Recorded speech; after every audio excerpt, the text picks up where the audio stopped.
ಇನ್ನು ತುಮಕೂರಿನಲ್ಲಿ ವಿ ಸೋಮಣ್ಣ ಇವತ್ತು ಶಕ್ತಿ ಪ್ರದರ್ಶನವನ್ನೇ ಮಾಡಿದ್ದಾರೆ. ವಿ ಸೋಮಣ್ಣ ಪರವಾಗಿ BS ಯಡಿಯೂರಪ್ಪ ಹಾಗೆ ಕುಮಾರಸ್ವಾಮಿ ಅವರು ಕೂಡ ಪ್ರಚಾರಕ್ಕೆ ಇಳಿದಿದ್ರು. ನಾಮಪತ್ರ ಸಲ್ಲಿಕೆಗೂ ಮುನ್ನ ಬೃಹತ್ ರೋಡ್ ಶೋವನ್ನ ಕೂಡ ನಡೆಸಲಾಗಿದೆ. ತುಮಕೂರಿನ MG ರಸ್ತೆಯಿಂದ DC ಕಚೇರಿವರೆಗೂ ಇವತ್ತು ರೋಡ್ ಶೋ ನಡೆಸಲಾಯಿತು. ರೋಡ್ ಶೋನಲ್ಲಿ ನೀವು ಅಲ್ಲಿ ಗಮನಿಸಬಹುದು, ಮಾಜಿ CM BSY ಇದ್ರು, ಜೊತೆಗೆ ಕುಮಾರಸ್ವಾಮಿ ಅವರು ಕೂಡ ಭಾಗಿಯಾಗಿದ್ರು, R ಅಶೋಕ್ ಅವರಿದ್ದಾರೆ, ಹೀಗೆ ಬಹಳಷ್ಟು ಮಂದಿ ನಾಯಕರುಗಳು, ಜನಾರ್ದನ್ ರೆಡ್ಡಿ ಕೂಡ ಇದ್ದಾರೆ. ಆಮೇಲೆ ಆ ಭಾಗದ ಸ್ಥಳೀಯ ನಾಯಕರುಗಳು ಕೂಡ ಈ ಸಂದರ್ಭದಲ್ಲಿ ರೋಡ್ ಶೋಗೆ ಸಾಥ್ ಕೊಟ್ಟಿದ್ದಾರೆ.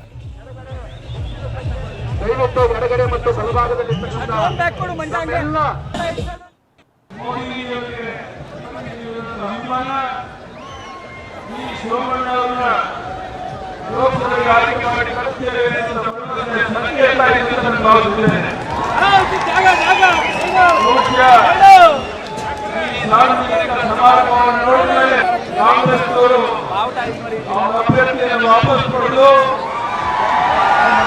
ಸೋಮಣ್ಣ ಅವರನ್ನ ಸರ್ವಾಧಿಕಾರಿ ಆಯ್ಕೆ ಮಾಡಿಕೊಳ್ಳುವಂತದ್ದು ಮಾಡಬೇಕು ಅಂತ ನಾನು ವಿನಂತಿಯನ್ನು ಮಾಡ್ತೇನೆ. ಚುನಾವಣೆಗೆ ನಿಂತು ಸೇವೆಯನ್ನು ಕಳ್ಕೊಳ್ಳುವ ಬದಲಿಗೆ ಈ ಸೋಮಣ್ಣ ಪರವಾಗಿ ಕಾಂಗ್ರೆಸ್ನವರು ತಮ್ಮ ಅಭ್ಯರ್ಥಿಯನ್ನು ವಾಪಸ್ ತಗೊಳ್ಳಬೇಕು ಅಂತ ವಿನಂತಿಯನ್ನ ಕಾಂಗ್ರೆಸ್ ಸರ್ಕಾರ ಆಡಳಿತಕ್ಕೆ ಬಂದ ಗುರುಗಳಿಗೆ 4,000 ಬೆಂಬಲ ಬೆಲೆ ರೈತರಿಗೆ ಕೊಡ್ತಕ್ಕಂಥ ಒಂದು ಪ್ರೋತ್ಸಾಹ ಧನವನ್ನ ಸಂಪೂರ್ಣವಾಗಿ ನಿಲ್ಲಿಸಿ ರೈತರಿಗೆ ದ್ರೋಹ ಮಾಡಿರ್ತಕ್ಕಂಥ ಸರ್ಕಾರ ಇದೆ. ಅದ್ರ ಜೊತೆಯಲ್ಲಿ ಯಡಿಯೂರಪ್ಪನವರು ನಾವು ಸರ್ಕಾರವನ್ನು ನಡೆಸಬೇಕಾದ್ರೆ ಅವರ ನೇತೃತ್ವದಲ್ಲಿ ಹಣಕಾಸು ಸಚಿವರಾಗಿ ಈ ನಾಡಿನ ಬಡ ಕುಟುಂಬದ ಮಹಿಳೆಯ ಒಂದು ಕುಟುಂಬಗಳಲ್ಲಿ ಮಹಿಳೆಯರಿಗೆ ಪ್ರೋತ್ಸಾಹವನ್ನು ಕೊಡಬೇಕು, ಮಕ್ಕಳಿಗೆ, ಹೆಣ್ಣು ಮಕ್ಕಳಿಗೆ ಪ್ರೋತ್ಸಾಹವನ್ನು ಕೊಡಬೇಕು ಅಂತ ಹೇಳಿ ಭಾಗ್ಯಜ್ಯೋತಿ ಕಾರ್ಯಕ್ರಮವನ್ನು ಯಡಿಯೂರಪ್ಪನವರ ನೇತೃತ್ವದಲ್ಲಿ ತಂದಿದ್ದು. ಆದ್ರೆ ಆ ಕಾರ್ಯಕ್ರಮವೂ ಸಹ ಇವತ್ತು ಸ್ಥಗಿತ ಆಗಿರ್ತಕ್ಕಂಥದ್ದು. ಸೈಕಲ್ ಕೊಡ್ತಕ್ಕಂಥ ಒಂದು ಯೋಜನೆ ಅದು ಸ್ಥಗಿತ ಆಗಿರ್ತಕ್ಕಂಥದ್ದು. ಹೀಗೆ ಹಲವಾರು ರೀತಿಯಲ್ಲಿ ಜನ ವಿರೋಧಿ ಕಾರ್ಯಕ್ರಮಗಳನ್ನು ಕಾಣ್ತಾ ಇದ್ದೇವೆ. ನಾನು ಒಂದು ನಿಮ್ಮೆಲ್ಲರ ಗಮನಕ್ಕೆ ತರ್ತಕ್ಕಂಥದ್ದು, ಈಗಿನ ಸರ್ಕಾರ ಏನು ಒಂದು ಪ್ರತಿಯೊಂದು ವಿಷಯಗಳಲ್ಲೂ ಕೇಂದ್ರ ಸರ್ಕಾರದ ಮೇಲೆ ದಿವ್ಯ ಪರಿಸ್ಥಿತಿಯನ್ನು ಹೊರಟಿದ್ದಾರೆ. ಒಂದೊಂದು ಕಡೆ ಲೋಕಸಭಾ ಚುನಾವಣೆ ಅಖಾಡ ರಂಗೇರ್ತಾ ಇದ್ದು ಇವತ್ತು ಅಖಾಡದಲ್ಲಿ ನಾಮಿನೇಷನ್ ಪರ್ವವೇ ನಡೀತಾ ಇದೆ. ಅದರಲ್ಲೂ ಇವತ್ತು ಕಾಂಗ್ರೆಸ್ ನಾಯಕ ರಾಹುಲ್ ಗಾಂಧಿ ಮತ್ತೊಮ್ಮೆ ಕೇರಳದ ವಯನಾಡು ಕ್ಷೇತ್ರದಿಂದ ಆಯ್ಕೆಯನ್ನ ನಿರೀಕ್ಷೆ ಮಾಡಿ ಅವರು ನಾಮಪತ್ರವನ್ನು ಸಲ್ಲಿಕೆ ಮಾಡಿದ್ದಾರೆ. ಆಯ್ಕೆಯನ್ನು ಬಯಸಿ ಎರಡನೇ ಬಾರಿಗೆ ಆಯ್ಕೆ ಬಯಸಿ ನಾಮಿನೇಷನ್ ಅನ್ನು ಸಲ್ಲಿಸಿರುವಂಥದ್ದು ಇದು. ರಾಹುಲ್ ಗಾಂಧಿ ನಾಮಪತ್ರ ಸಲ್ಲಿಸುವಂಥ ಸಂದರ್ಭದಲ್ಲಿ ಸಹೋದರಿ ಪ್ರಿಯಾಂಕಾ ಗಾಂಧಿ ಕೂಡ ಉಪಸ್ಥಿತರಿದ್ದರು.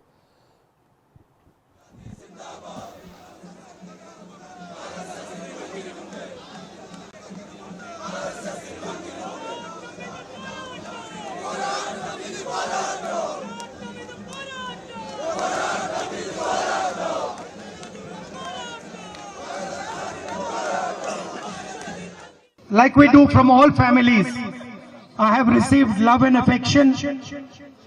I have learned so much from my brothers, my sisters. It has been an honor for me to be your member of parliament. I don't treat you and think of you like an electorate. I treat you and think of you the same way I think of my little sister Priyanka over here. So in the houses of Wayanad, I have sisters, I have mothers, I have fathers, I have brothers, and I thank you from the bottom of my heart for that. Issue of man-animal conflict, there is the night road issue, there is the medical college issue. Is a fight that all the people of Wayanad agree on, and I stand with them in this fight. We have tried to pressurize the government on the medical college. I have written letters to the Chief Minister. We have tried to pressurize them on all these issues, but unfortunately they have not moved forward. I am absolutely convinced that if we have a government in Delhi and when we get a government in Kerala, both of which we will resolve these issues. ಇಲ್ಲ ನೋಡ್ತಾ ಇದೀವಲ್ಲ, ಇದು ವಯನಾಡಿನಲ್ಲಿ ರಾಹುಲ್ ಗಾಂಧಿ ಅವರು ಇವತ್ತು ನಾಮಪತ್ರ ಸಲ್ಲಿಕೆ ಮಾಡಿದಂತಹ ಸಂದರ್ಭ.